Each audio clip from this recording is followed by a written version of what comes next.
Hey guys, so here I just have a few examples to show you what the Knewton questions look like for these secant and cosecant graphs. I've inserted the graph here for y equals cosecant x. Obviously you won't have that on Knewton, but it's what you'd refer back to. And we went through how that is cosecant x and why it is. And so then it says here for the function cosecant x, which of the following are not possible values of f of x? In other words, which are not possible y values?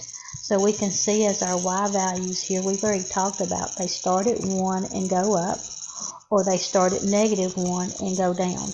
And so you cannot have this decimal or this 0, but anything else is going to work for your possible y values.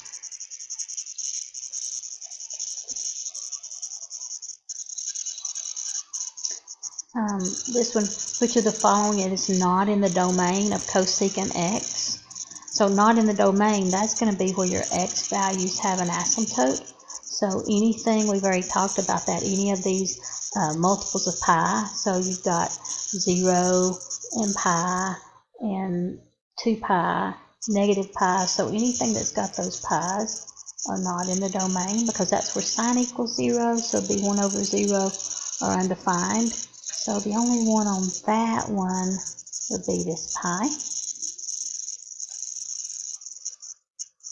Okay, so it's just really just being able to read what we have in the secant and cosecant.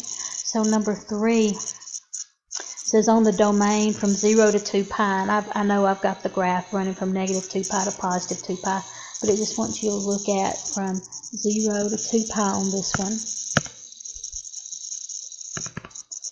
So we're here from 0 to 2 pi.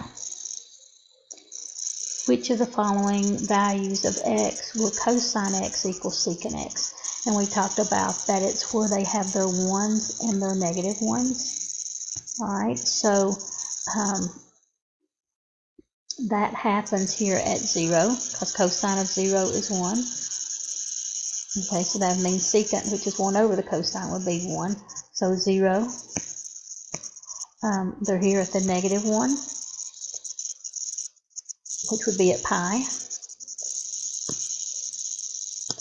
And then back up at 1 again at 2 pi, but that's not included in this domain. All right, and then the last one that's dealing with the Knewton type problems. I'll upload this worksheet to Canvas for you to go along with these notes. Number 4, on the graph of f of x equals secant x in the interval from 0 to pi, for what values of x does f of x equal 1? So, you know, that was where cosine was 1, and we've got that one again at 0 and pi. Okay, and that's it. So they're not too bad. Go on Canvas, go on Knewton and get those completed.